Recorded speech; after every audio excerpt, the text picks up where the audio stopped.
My name is James Patrick, and I'm just here to thank you guys all for attending this event on behalf of Roland and Slam Academy. My friend Casey here from Roland helped organize this event along with my partners and I at Slam Academy. And before we get started on talking with our originators over here and discussing some interesting topics, I'd like to hand the microphone to Casey so he can speak on behalf of Roland. Thanks. So my name's Casey Bishop. I work with the artist relations and development, specifically with the Era products.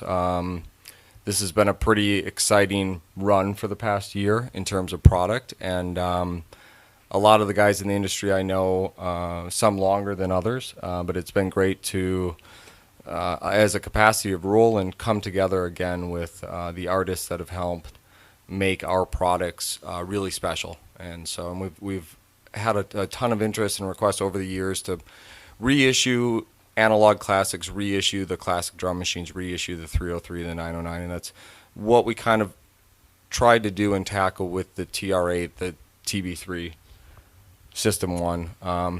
And so it's been great. And these guys will tell you, I'm not going to preach about how good they sound and how you should go out and run out and buy one and blah, blah, blah. I mean, really, it's even the naysayers that were on the fence 6 months ago, hands down, it's on the money. So, and we'll take it from there. We'll let James do a little bit of question and answer and listen to what these guys have to say. Thanks. Thanks, Casey, and thanks you guys all for being here. Last bit of formal announcements before we get started. Slam Academy, we have some cool giveaways. I mentioned the TB3. We also have some Paul Birken records we're going to hand out through the course of this, as well as some Slam Academy t-shirts. And I'd also just like to mention briefly, too, that Slam has some really cool winter programs. And if you see people wearing Slam Academy t-shirts around, ask them about them. We have classes in mixing and mastering and sound design and music production and all those kinds of rad things that hopefully you're interested in if you're sitting down here in this basement on Sunday. So that being said, thanks for sharing your Sunday with us. And I guess I'm ready to get started if you guys are too. Before I start asking questions to these guys, I'm assuming you probably know who these fellows are, but I'll give you a quick just name list here. Starting on the left is Paul Birken. Paul Birken, actually, for those of you who have known me for a while, was really one of my big mentors.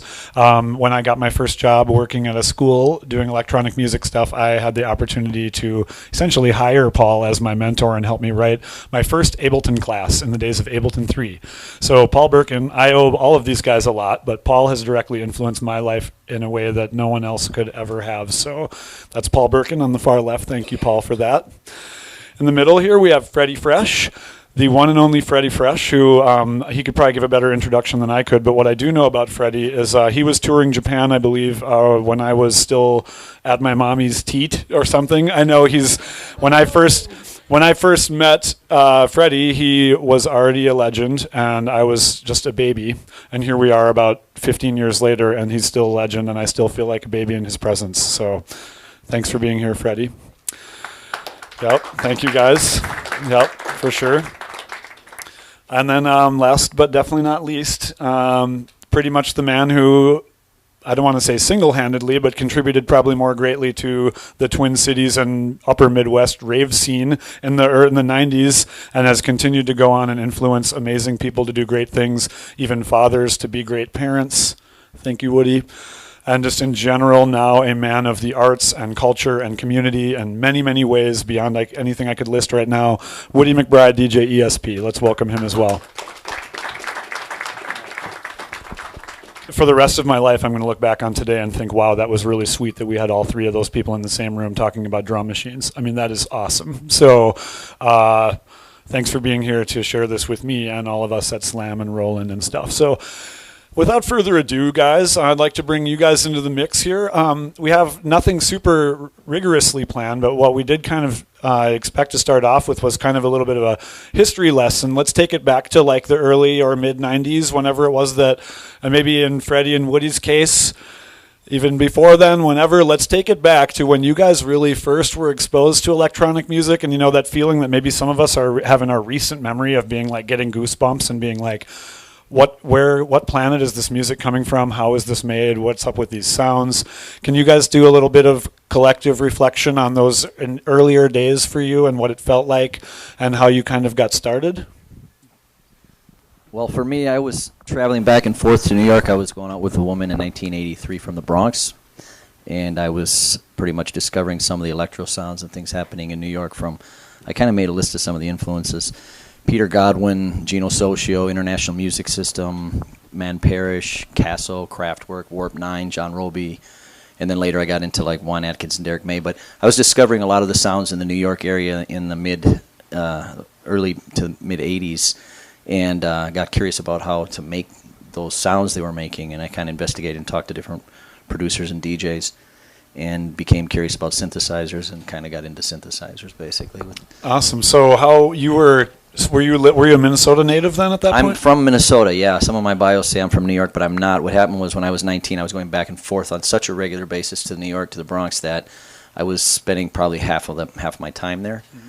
And driving back and forth as much as I could. And I was DJing at the time as well, so I was getting records and really trying to bring I was more of a hip-hop vibe back then. My first production was for Boogie Down Productions. That was like 1988. Dang. So, but then I followed kind of more into the electronic and followed a little bit more into electronic for techno, and got into that vibe of electro techno, kind of the natural progression from hip-hop to electro to techno music. That's the natural progression, it seems, in Freddy's world, which is a beautiful sentiment. I'd love to think that we're all kind of evolving between the spanning different genres. That's really fun. So your only motivation was a girl back then, or what was bringing you to New York? No, it wasn't. Well, I mean, not to say only. She was Puerto Rican girl. She was from the South Bronx. Okay, Puerto Rican girl. Say no South more. Bronx. It was all South Bronx. There was a lot of Latino culture, a lot of hip hop culture. I guess what I'm getting at was it was a community that was very immersed in hip hop, as opposed to maybe uptown Manhattan, which was a little more disco and a little more poppy, disco-y, new wavy. And it was more focused on the electronic beats, the electro beats, and the hip-hop beats was more prominent in parts of Brooklyn and the Bronx in that era in 83. And so I was just like blown away. We had some specialist public radio stations in Minnesota that were, to give credit, actually playing some of those sounds. Matter of fact, First Avenue, Roy Freed was playing some of the best electro, copying some of the playlists from Danceteria and some of the clubs in the New York area at that time. And, I mean, they were just banging it, and they were really bringing that sound. I remember Beatbox, Art of Noise, which was like a huge turning point for me for breakdance. I was in a breakdance crew at First Avenue, and we were actually on stage. I was popping. I mean, it wasn't, it was probably horrible. But the point is, the cool thing about it was we had a song that we'd selected for our breakdance routine. And when we got off the stage, these three guys got on there, did a baseball routine to Beatbox by the Art of Noise, which just left me with my mouth open, and I was like, that's just ridiculous. What do you mean baseball routine? Well, they were doing a popping baseball.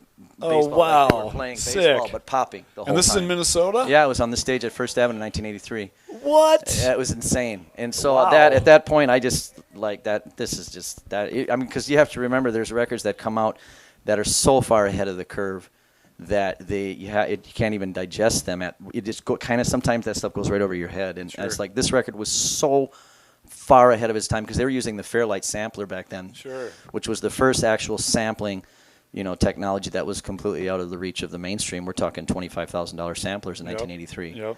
And they sampled the Yes drums, and they made that just unbelievable song. And the Moments of Love is on the B-side, which is also a classic. Nice. But long story short, there was a lot of electronic and a lot of hip-hoppy, but this, pushing the edge of the electronic sound on that record. Sure. And that was huge. And it was here in Minnesota, too. That was right also when Paul Robb was coming out with Running Information Society. Sure. And I saw them at First Avenue. And you have to give a lot of credit to them and Data Legion and a lot of the local Minneapolis guys that were just totally on it and really pushing the envelope for the electronic music. But they didn't go on to have later international success. So they kind of, some of them did, but some of them, like Information Society did, but some of the other bands didn't. But they were still doing just amazing things with music. I was thinking there should be a master's degree program that you should write that should be about the history of electronic music in the United States. Okay, well, thank you. I mean, how sick would that be? It comes as a byproduct of being older. I mean, I'm getting older, so it's just a matter of having been there. And be proud, man. Okay, well, cool. Thanks. Freddie, that's great. And I oftentimes, I go to First Ave all the time and I look around and I'm so proud of Minneapolis, but I can't even imagine the scope, so thanks for that story. That's nice. Absolutely. Cool. Woody? Ask me a question. Well, in fact, you know what I think I'd like to do? I think because we're talking about the history and how you guys kind of all got started in electronic music, and I mean, either you or Paul, whoever wants to talk first. I know, like, Paul and I have some similar history as far as like skateboarding and underground culture having a connection, and Woody as well, right? No, you weren't a skater. That was after my time. Oh yeah, skateboards didn't exist yet. Okay, so we're riffing on history right now, and I want to just keep taking it back. I know I'm really inspired listening to Freddy talk about his early days of electronic music. I'd like to hear more on that topic from both of you guys. Well, I can segue out of that. Got to say, Freddy Fresh, he gave me that same speech, and probably did you get all that, by the way? Man, he pumped me up and filled me full of so much inspiration and information about things I had no idea about. But I, too, once I heard some of these early tracks, were so charged up, and I wanted to be part of that. I wanted to express myself. And he took me in his basement, showed me a pantry like where Grandma might keep canned goods. He had synthesizers stacked up, every drum machine available, made Paul Birken stuff look like nothing. And no offense, Paul, I'm just kidding. Ouch. Paul's the man. Freddy really inspired me to buy my first instruments, and taught me that it was within reach for an average person like me from North Dakota who just moved down to the University of Minnesota to go to college, spent all my student loan money on records. Okay, Freddy Fresh, he goes, Woody, okay, no. You got to start hounding these pawn shops, because these old guys in these pawn shops, they're selling guns and trying to buy booze and stuff. They got 303s and stuff in there, and then I'm like, okay, well, then I started hunting around. He just inspired me. Planted a seed. Planted a seed. Put the fire in my dangerous seed. So then I'm calling up Freddy. Guess what? I got a 303 for $40. Dang. And then he would oh yeah, well, I got one for $30. Oh man. And on and on and on. And pretty soon we had built up. Each of us had great studios, and he gave me my first tips on how to connect MIDI and write patterns, helped me record my first songs. And there was a seminal label out of in Europe. What was it called?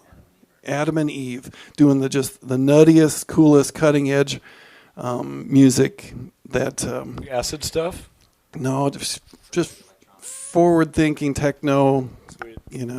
Borderline hardcore. And Freddie and I, we did some songs together, packaged them up, probably sent to DAT in the mail all the way to Germany. We get a message back where they want to release it, and bam, it went off from there. And so thus the Midwest sound may have been born right here. Wow. Oh my gosh. So what year was that, Woody? 91. 91 or 2. Yeah. Great. And so much respect, Freddie. It's good to see you again, sir. Yeah, it's a great honor for all of us. Cool, Woody. Thanks. So I only know a tiny bit about Paul's upbringing, but I'm excited to hear a little blurb about that. So you're skateboarding. That's my setup. No, go ahead. Let's hear your story. My fascination with electronic sounds started in the mid-'80s with the arcades that were in the malls, dark rooms with flashing lights and crazy sounds everywhere. And I was 13, and there was an ad in the newspaper for a Roland convention. It was in the Twin Cities here. A Roland convention? Yeah, showing off the new samplers and stuff. No way. This was going into '86. Wow. And so I begged my parents, can I go? And so we went to the convention, and they had the new S50 sampler and some other machines, and they're playing back animal sounds and breaking glass and all these crazy things. And I'm losing my mind. Pie plates. Right. So they end the demonstration, and I'm like, Dad, can I get one of these? He's like, yeah, anything you want in the room. So I start looking around, and he's like, just get a job. So I went home with my mind racing, and that was going into when I was turning 14 and started working after school at fast food jobs. And my 202, actually, one of the police officers my dad worked with, he was selling it for $50. My dad said, do you want to get this? I said, okay. So it kind of started with that one machine. Did it have still all the like siren patches and stuff in there? It all had the cop book, sounds? so yeah, it had the book, so it could make all sorts of good sounds. But that just started the weekly, Sunday paper classifieds, people posting stuff. There was an ad for it just said synthesizer for sale. Went over there in the evening, and it was an Oberheim, and it was $300. And I didn't have enough, but I had $50, and the guy had a TR-505. Whoa. So I bought that, and that started the studio around '88. And yeah, so it was. Dang. So it was after school, working on making weird European pop songs and stuff at the time. I had a Commodore 64 computer that I was sequencing with, and that just, as I moved up to Duluth, started college, just continued and working away. That's also really inspiring. So, if you have that picture of you as like a 11 or 12-year-old sitting at your synth collection or whatever, could you post that on our Facebook page sometime for Slam Academy? Yeah. Or just share it with me so I can then totally. It's the TR-505, the MC202, and a Yamaha DX21. Nice. That and I how got old from were you? a band named Limited Warranty that was in the Oh Twin no, I Cities know area. Limited Warranty, bud. Yep. I saw them open up for the Jets at the Minnesota State Fair. That was also probably the same year, 1985 or something. The Jets, crush on you? Anyone? Okay. So, great jam. Chuck Love was on that track, I think, actually, another Minneapolis guy. So just kind of the slight segue.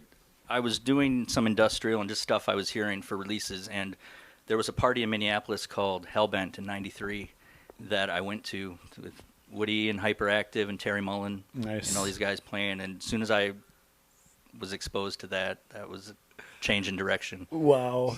So it went from the pop kind of stuff into the more like kind of distortion zone or acid kind of Hellbent. No, it was love ballads. It was country music. So what do you feel terrible for the things that you've done? How about you, Freddy? No, you guys should feel amazing for the influence you've had on each other. I mean, it's really exciting. Beautiful thing that I like to remember is that today, really, honestly, is in a way even more magical because of all the collective energy and the interconnectedness that everyone shares together. And now if somebody has a good idea like Freddy, he doesn't have, there's like a greater propensity we have for influencing and affecting each other now, almost in a way, the way everything is amplified. And so think about the time we're in now could be even more magical than those days 10 or 20 years from now when we look back on today. So let's remember that and be grateful for this present moment right now, big time. It's a very good point you make because, I've often said this kind of dorky little quote, but he who had the 303 was doing the music. And there was a finite amount of them back then, and the people that were actually smart enough to hound these pawn shops and scour up this equipment, and these not just anything will make these sounds, and so it was a primitive time, pre-cell phone, pre-CD, pre-everything. So now that actually is a great kind of lead into the next kind of phase of questions, which involves more like kind of specifics about the hardware and the technology, especially as it's evolved. So I'm not going to ask this question because it's way too hot of a topic to bring up in this crowd, but isn't it amazing the way that the paradigm shift has changed from it's no longer about who holds the 303. It's about who has the best ideas and who can like proliferate them most effectively. And so, because everyone has the 303 sounds in a way, and they might not be the same tactile interface or whatever, but this is a really interesting time that we live in now, to where every child has every single option and every single toy, and it's about how you use them now more so than it is about who found the right tool at the right pawn shop. So that should actually be pretty empowering to everyone out here who wasn't around with Freddy and Woody and Paul back in the 80s. So that being said, if you're cool with it, I'm ready to move on to this next set of just casual questions. But yeah, Casey. Let's take a listen to 303 for. That's a great idea, Casey. Can you give us a listen to what a 303 sounds like here? You should just be able to press play there. Freddie, just hit stop on that one. 303, right? Yeah, just hit start stop on the TR9 triggers everything. The 909 triggers everything. Yeah, I just did. There we go.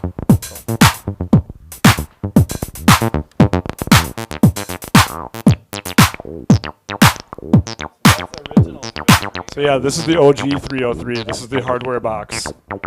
This is the one that they got for 30 or 40 bucks back in the day. Haven't been really reissued since. Probably a couple $1,000. Yeah, I mean, if you guys are interested, I think everyone who likes electronic music, before you go upstairs at 4:30 for the raffle, should at least come over and lay eyes on the original 303, because aside from a Google image search, you probably won't have many opportunities to at least even look at it, if not touch the thing, let alone let Freddy Fresh and Woody McBride turn the knobs in front of your face.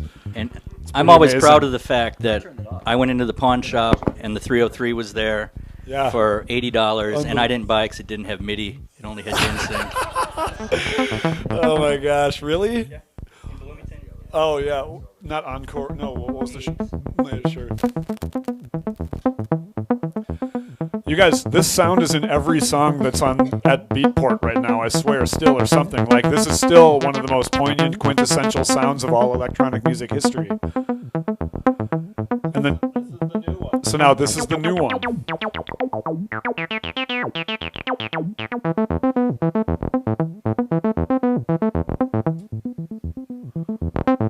The neat thing is now with the new ones, you can save presets. You can USB it right into your computer. Everything's totally synced, locked in. There's no saving presets on analog hardware for the most part, unless you have a really nice Polaroid camera and some good lighting. I mean, let me ask you, Nut, because yeah, oh, there you go.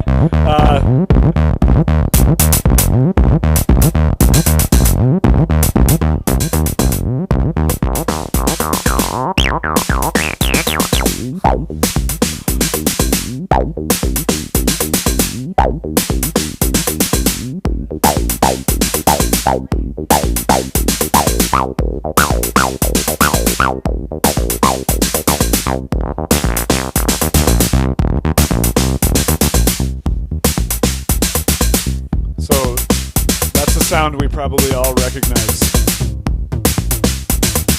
Very important. But I wrote a letter to, we didn't have internet back then, so I wrote a letter to Roland thanking them. And I wanted to personally thank the person who developed it. And 6 months went by, and I got a letter back. No way. Yeah, sent this letter to Japan, and it was this formal corporate letter, and it was a poetic moment in my life. And yeah, it said, "Mr. McBride, thank you very much for your letter." And well, the Roland Corporation, fortunately, has not been impressed with the sales of the TB303. We do realize its importance in the electronic music community, and as no one engineer can take credit for the development of the product, I will make sure that the one engineer that had a lot to do with it gets thanked on behalf of you. And it was pretty cool. So. That's awesome. That's funny because I actually did the same thing. No way. Yeah, Get out of here. I faxed them, but I had a fax actually. Whoa. So it was one step ahead. You faxed So I me a faxed few it to these guys, and I was like, "You guys, do you have any idea how cool this thing you made here is?" And I was like, "They don't give it. Nobody gives a shit. Come on They now. didn't care. They didn't care." Well, they're waking up now, as you can see by the far more accessible and featured, riddled, and easy to get your hands on devices that are out now. So I think we should keep talking about you guys and your exposure and experience with electronic music. That's what I'm most interested in, and I believe you guys are with me on this. So if we can fast forward into the 90s, hold on tight, flying cars, and think about, so now let's say you guys are producing, you're putting out tracks. I know you guys were all involved heavily, well, to varying degrees, in labels. I mean, Woody, how many labels did you own in 1995? 10 labels. I have many of these tracks still, and they still bang. Freddie, you actually became not only an amazing world touring DJ and producer, but also a bit of a historian. You're in the mid-'90s. Were you doing more producing tracks or more DJing, or both? In the '90s, I was just banging techno, pretty much really hard techno. I was nitrate and advanced waveform synthetics, and I was recording for labels in New York and Hard House Records in Germany, and doing a lot of German label stuff with different artists in Europe. And that's when I pretty much started really heavily touring. Nice. So beginning. was your hardware arsenal 303, 909? Yeah, I had I had two 303s for a while, and then I had 909s. Of course, you had to have a 909 basically. I had a 660 before I could afford a 909 because it had a 909 sound supposedly on it. Sure. But it was not. I mean, I used to talk to Jeff Mills all the time about it, and he was like, "You have to have a 909. 909 is you're never going to get the sound out of a 660." Sure. And so I had that. I had a 909 and a 303 later, two 303s, and then I got into modular gear from that point and started getting into like System 100s and System 100Ms. Nice. Which I still to this day use a lot of modular stuff. If you don't mind me asking, as an extreme fanboy, how did you end up getting to become friends with Jeff Mills? Well, it's a natural progression when you're touring, is you tour with a lot of these same people, and you end up being. And you faxed him. Yeah. Well, I used to call Underground Resistance Mike Banks, Mad Mike, and I used to talk to them on the phone for hours. I used to talk to Moby all the time, all these guys. Wow, sure. And I mean, the natural thing we talk about were synthesizers and sure. CV Gate, because there were kids out there that would buy a 303 and then they would like, well, wait a minute, I can't get it to sync to my other equipment. Well, yeah, because there were certain techniques and pieces of equipment. There's missing pieces that you can't just buy a 303 and expect it to just work with your equipment. You have to sync it. It has to be able to speak to the other gear. And so who do you talk to? Well, the guy down the corner didn't know. No one knew how to help you. There wasn't you couldn't search Google because nobody had computers. So you'd have to, well, who can I talk to? You'd call other artists, or you'd be hanging out with these guys. You remember, you go tour in Europe for 10 days and you're eating lunch with these guys. You're hanging out. You're talking about their kids, or I was probably the only one that had kids. And it's like you just get around to, realizing, oh, yeah, he's got that one piece of kit I'm thinking of buying. Let me call him. And then you just talk for hours about gear. Cool. So, nice. It just becomes your friend. It's not like he's some other famous artist. You just see him as another friend of yours that's making music. Sure. Is he from outer space? Jeff? Yeah.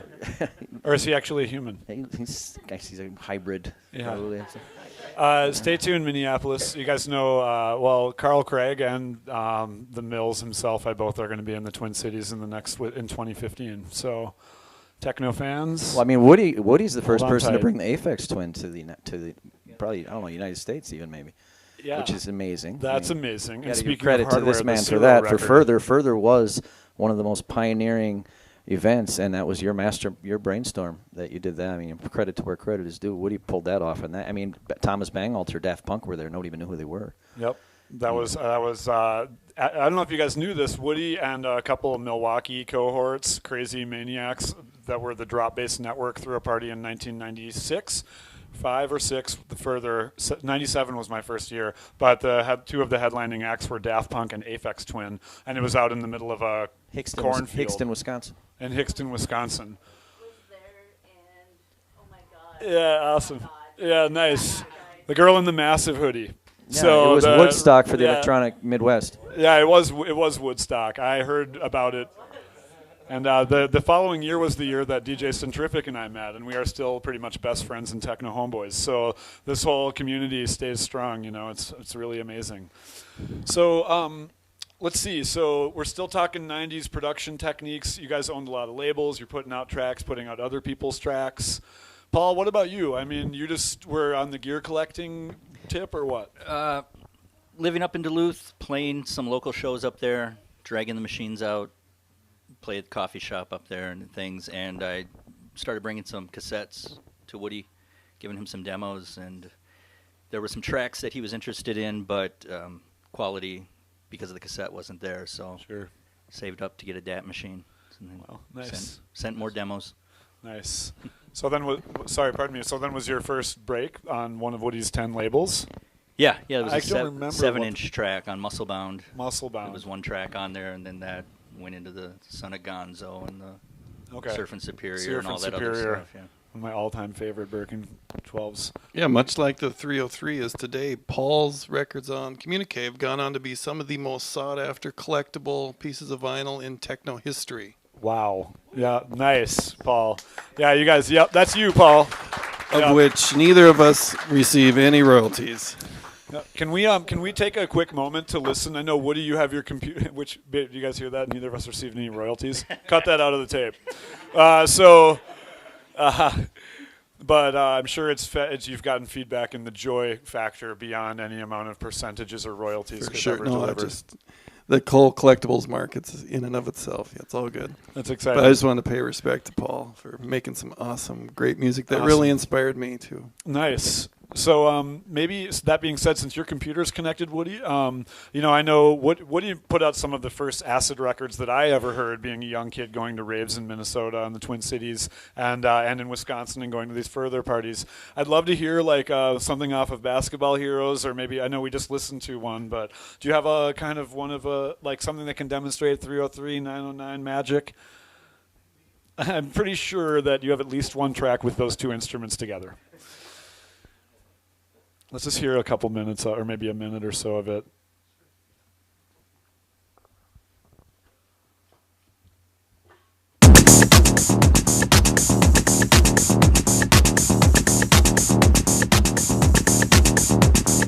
So a lot of you probably associate 303 with, this squelching sort of lead guitar line, kind of a...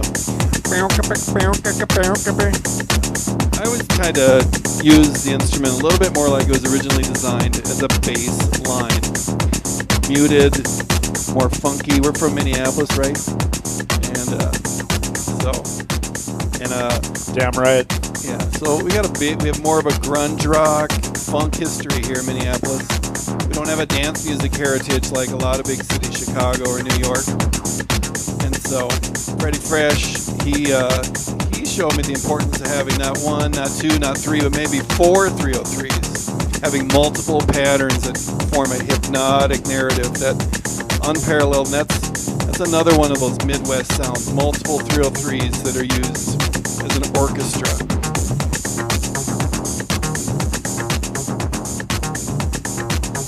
That's a great tip for the next question, 303 orchestra.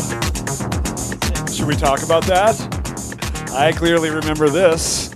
How many 303s did you guys actually connect or have on stage, or how did that work, the 303 orchestra? Can you remind me? Somebody did this. Maybe it was a great concept that we had for a cool show in the basement of Roy Wilkins Auditorium, I think, called Electric Disco. Oh, that's right. Laurent Gagne, That's Derek right. Carter, and Damn. all the great DJs. But I don't know, something about Minneapolis. It was a show. It wasn't just music. It wasn't a DJ. It was it was a special occasion. And one of the special occasions we did the 303 orchestra, and everybody in town was there. Paul, Freddy, were you there?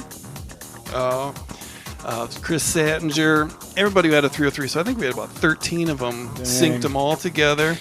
And then we had an 808 and a 909 in the mix. And then this really eccentric dude that used to work at Northern Lights was a big advocate for electronic music. Rod Smith, he rented a I was going to say, it sounds like Rod Smith. we rented him a tuxedo and a little tapper, and he was the conductor. So was he on the mixer too, doing levels, or no? That was my job. I was saying, how do you even know which 303 is on which channel? Yeah, well, it had some moments of discombobulation, but no way. What acid trip doesn't? Right, yeah. So, amen. Yeah. So thanks for remembering that. Of course, it was amazing to witness. So cool. I just wanted you guys to get a chance to hear that. If you don't, if you're not familiar with any of the stuff from Woody's earlier days, I guess the Communique label was probably the most famous, but there are a variety of other labels. And are these? Is this archive available out there nowadays? Yeah, for sure. Yeah, Beatport has got it all. When the vinyl market crashed, there was a lot of stuff that got overlooked, so you might want to revisit Communique on Beatport. And thank you very much. Yeah, sure. Just plugging that in. It's really fun stuff. And I actually believe that this kind of harder but still pocket-driven sound is having a bit of a resurgence in a way. I mean, Paul, it seems to me like your touring currently now has fired up a little more recently. Or I know. I mean, I've been seeing the phone rings sometimes. Yeah, whatever. Paul is one of these guys who, like, if he never had a gig in his life, it would not slow him down at all, and he would still be just buried in mountains of equipment and making amazing music, and I admire that so much. But it's really, really exciting to see, like, the Germany scene and everything, like, with Birken and the darker techno vibe is really evolving. Everything is evolving, and it's really fun to visit your Facebook and see all these crazed people from, even Eastern Europe or whatever who have just gotten the techno bug like it's 1995 again. It's really beautiful. Thanks for delivering that. we're really proud to say that you're from here. So, yeah, big time. Yep. So, I guess at this point, I'd like to let you guys improvise a little bit if there's something that you feel like should be said. I mean, this is a cool chance to speak to people who are aspiring to maybe follow a similar path or even just glean a little bit of inspiration from our discussion. I'd love to hear what you guys have to say, and then maybe Casey has some input too. Maybe on that note, if each one of you one by one wants to go through and just, I mean, there's a lot of people here that are maybe veteran or maybe just getting into this or want to get into this. So maybe just a piece of advice for each person. You guys have a lot of collective knowledge from then till now. Things have changed. The landscape has changed quite a bit. So I guess in that regard, like, what advice would you give to somebody right now coming into this that wants to do what you guys have done? I guess I would say try a bunch of different things, because everybody has a different type of interface that works. Some people, you want to work in the computer and have some sort of interface that allows you control. That's the best way to do it. But a lot of these things you don't know until you get a chance to try it. There's machines, that I'll get, and I think they sound good, but if it's not comfortable to work on, and I give it some time, then I'll move it along. So and a lot of that you don't find out by reading reviews until you actually try it. So for the person who's fearing like frustration or failure, I know for me, as I've embraced hardware, it's taken me, you have to just spend time becoming intimate with the interface, like you're saying, and just playing. I think that's probably really good advice in the sense that if you're saying try stuff, maybe with a certain brazen attitude of not fearing failure a little bit, expecting everything to sound amazing, like right away out of the box. I know working with a lot of students, it's frustrating or scary when your music doesn't sound as good as you want it to. But you guys just keep experimenting, keep touching that stuff all the time, right? Paul, that's good advice. Freddy, what about you? When you're making music, define for yourself what is amazing. Don't think that your music is not amazing because it doesn't sound like what's on Beatport. Yes. I think you should experiment with sounds and find sounds that you like and enjoy, and don't think about tempos and genres, and just kind of have fun with what you're doing and evolve. And I think eventually you'll find that there'll be like a passion for a sound that you really like, and you'll be excited to work with that as opposed to feeling like you have to make something for another means to an end. Follow the music just by feeling what you're feeling, and eventually, you might get really good at doing a certain style that is naturally a fit for what your creative psyche and what you're doing. I love that advice. I love that. Especially the way we're all interconnected. It's so easy to feel just influence from all around you all the time. And I know the harder I try to make music that sounds like someone else's music that I think is cool, the less fun I have.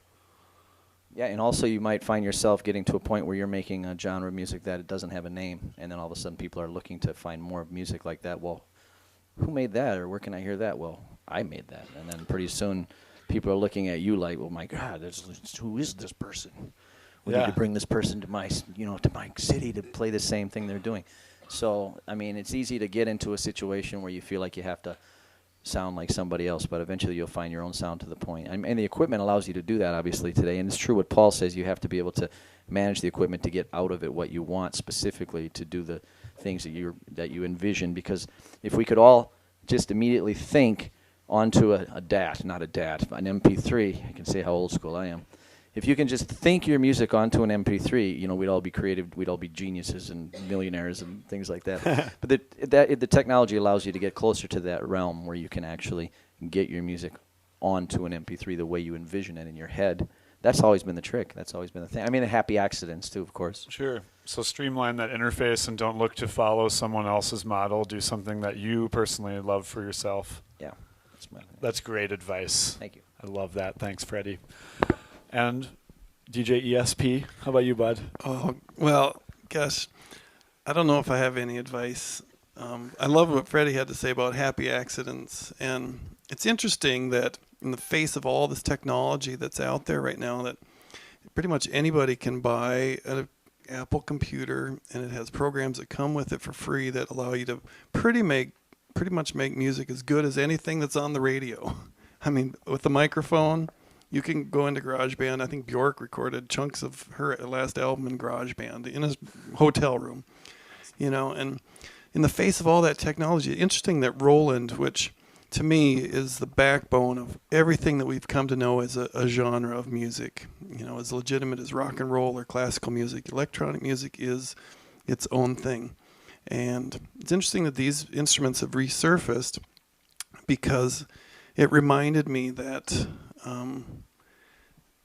hands-on playing of these instruments, to, like they were saying, express yourself, gives me a self-actualizing experience, as well as allows me to create art much better, I think, and much more inspired than just programming everything and mapping everything out with no spontaneity. And so I'm pretty happy that they've resurfaced, especially at this interesting time where everything just seems to be so predictable and so accessible. So cheers to Roland. Yeah, and so, yeah, definitely cheers to Roland. And Woody, actually, maybe you should keep that microphone in your hand. I know Woody, actually, I was excited to get an email from him saying he had a couple of special things that he wanted to share about how he got into, well, you're talking about this having this tactile interface and how it's different than looking at a computer screen, and how it led you to come across some happy accidents.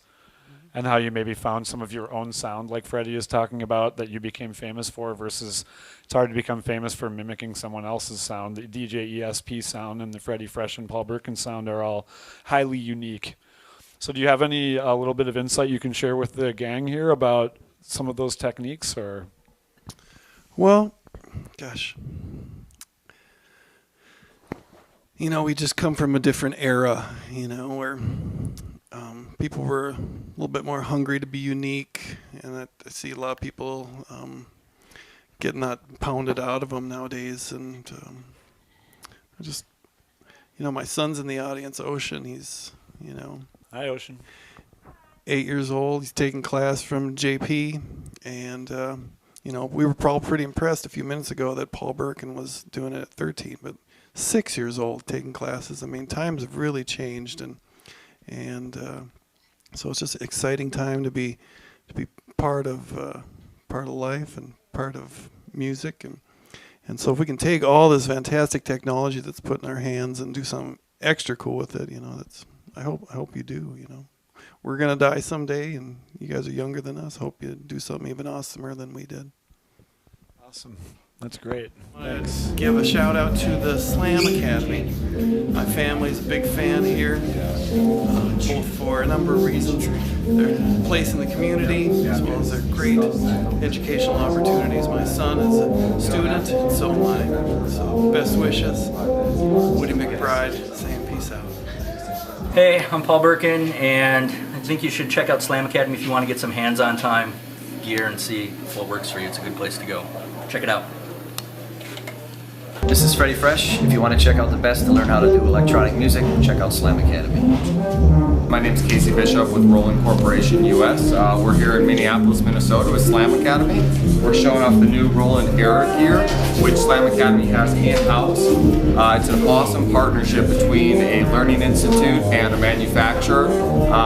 You got to support the guys that are sticking their necks out, that are coming out and teaching the younger youth how to do this, how to put it all together. So, again, reaching out and working with a company like Slam Academy, a university, a school like this is a great opportunity for us as Roland to not only get the gear in the hands of the students that want to learn about it, but then also for Slam Academy to educate people moving forward and help grow a generation of new musicians. So we really want to thank Slam Academy, and then on behalf of Roland Corporation US, I want to say thank you. And open the website, check it out, look at their programs. Thanks.